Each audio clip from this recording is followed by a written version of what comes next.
بسم الله الرحمن الرحيم. اهلا بيكم في كليفر مامي، وحشتوني. هنضف معاكم النهارده غسالة الاطباق تنظيف دوري، وانا منضف عشان ما اتكلمش كتير، والناس اللي بتشتكي ان انا بتكلم في مقدمة الفيديو كتير، فهدخل على طول في الموضوع. لو تشوفوا معايا هنا بس اللي هو الدرج اللي تحت، هاخد دي علشان اغسلها اللي هي بتاعت المعالق. كمان ممكن اخد الدرج اللي تحت ده كمان اغسله، لكن هو هيتغسل مع الغسالة فما فيش مشكلة يعني. كل اللي هفكه بس عايزه اشوف اذا كنتوا شايفين او لا. هنا ده الفلتر اهو، ده الفلتر، وعايزه اوريكم شايفين مسدود ازاي. ده شيء طبيعي من الدهون اللي بتكون موجوده في الاطباق. شايفين الاتساخات؟ ده شيء طبيعي. ده عباره عن فلترين 2، دي هتتفك كده اهي وتتغسل على الحوض. تمام. في فلتر كمان اللي هو الفلتر ده اللي موجود هنا تحت ده كمان هيتغسل. تمام. المكان كمان هيتغسل. رشاشات المية كمان الموجودة تحت دي بتتفك، بصوا تطلع كده، لانه ممكن من المية لو المية مش نظيفة الاخرام دي اللي فيها الرشاشات دي بتتسد. وكمان هو نفسه الرشاش بيكون عليه اتساخات، ومن الجزء اللي بيكون هنا ده. والرشاش كمان اللي هنا، كل الحاجات اللي فكتها اخدتها في الحوض هنغسلها، لكن قبل ما اغسلها هعمل حركه ظريفه قوي. بجيب البيكربونات الصوديوم اللي هي الكربوناتو، تمام، وجوه هنا في الغساله هرش رشه من البيكربونات هنا في الغساله على بال ما اغسل الحاجه اللي معايا. تمام. وهدخل وهقفل الغساله شويه.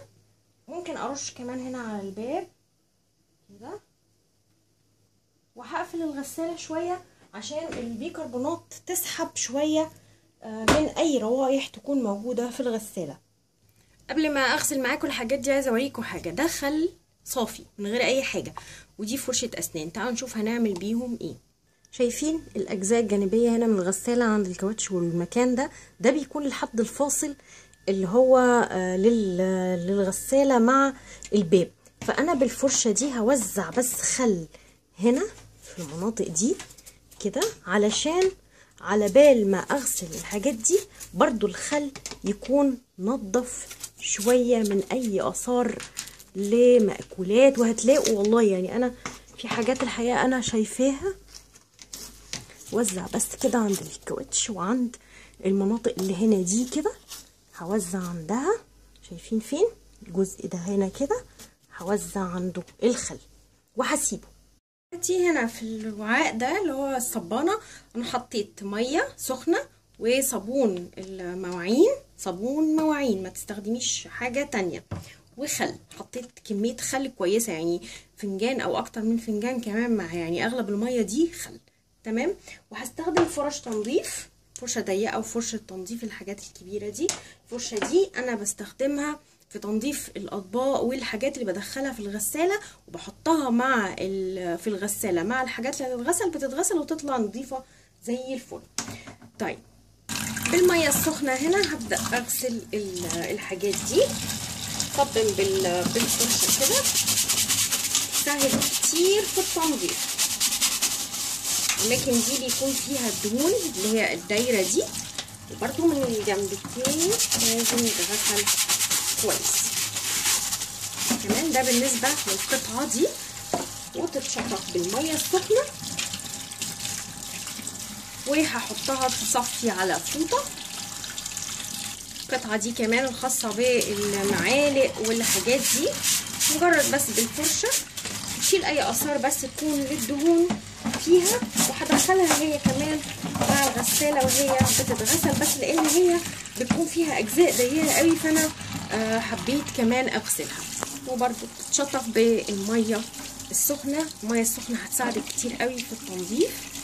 رشاشات الميه اهم حاجه تكوني عارفه ازاي بتفكيها وازاي بتركبيها، وبعدي منها الميه كده عشان اتاكد ان هي شغاله كويس. كل الثقوب اللي موجوده الميه بتجري فيها بشكل كويس ومظبوط يعني. بصوا بقى الفلتر الاساسي، شايفين الاتساخات يمكن هنا ظاهره اكتر. كل دي دهون بتكون موجوده، والاتساخات اللي موجوده في الاطباق اللي هي في المواعين، فلازم نغسله كويس. في البدايه هنزل الدهون بالميه السخنه شويه تساعدني على التنظيف. تمام. وبعد كده هبدا بالفرشه برضو. الفرشه هتسهل قوي في تنظيف الفلتر ده. هنضف كده وكمان من الداخل. لو مفيش الفرشه دي يبقى فرشه من فرش الاسنان هتنضف برضو الفلتر وهتخليه زي الفل. وبرضو بغسله بالميه السخنه.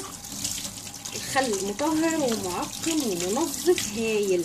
فده شكل الفلتر، فاكرين شكله قبل ما يتغسل؟ بصوا، ويمكن فيه ميه لكن هو بقى نضيف، شايفين من جوه بقى نضيف زي الفل. القطعه التانية كمان بتاعته دي اهي غسلتها برضو بنفس الطريقه، فبقى الفلتر كله نضيف وكل القطع اللي غسلتها بقت نضيفه. وبعد ما ركبت خلاص الرشاشات في مكانها مظبوط، هدخل بقى كل حاجه هتدخل عادي في مكانها، حتى القطعه اللي انا غسلتها دي. وهاخد الخل الابيض، خل عادي، وهحط كده. وممكن تحطيه في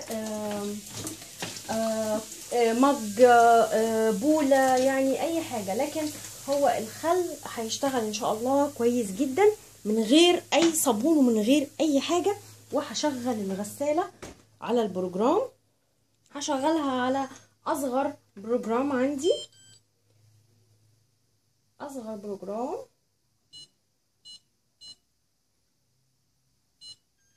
بروجرام رقم 5 بيقعد تقريبا نص ساعة إلا 5 دقايق تغسل، وحرارته معقولة الحقيقة، مش يعني حرارة عالية، تقريبا 55 درجة تقريبا أو 60 مش فاكرة تقريبا يعني.